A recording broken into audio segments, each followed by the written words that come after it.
সংসদ সাধারণ সম্পাদক। রাজধানীর হাজারীবাগ মিলন বেলা ক্লাবের আয়োজনে মঙ্গলবার রাত 11:30টায় শীতবস্ত্র কম্বল বিতরণ করা হয়েছে।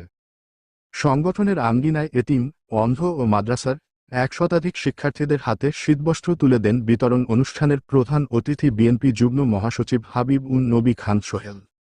মিলন বেলা ক্লাবের আহ্বায়ক আশরাফ হোসেনের সভাপতিত্বে বিশেষ অতিথি ছিলেন স্বেচ্ছাসেবক দল কেন্দ্রীয় সংসদের যুগ্ম সম্পাদক নজরুল ইসলাম নোমান, ছাত্রদল কেন্দ্রীয় কমিটির যুগ্ম সম্পাদক রাজিবুল ইসলাম তালুকদার বিন্দু, মিলন বেলা ক্লাবের প্রধান উপদেষ্টা মোহাম্মদ শহীদুল আমিন, ঢাকা মহানগর দক্ষিণ স্বেচ্ছাসেবক দল সাবেক যুগ্ম সম্পাদক তামিম শিকদার।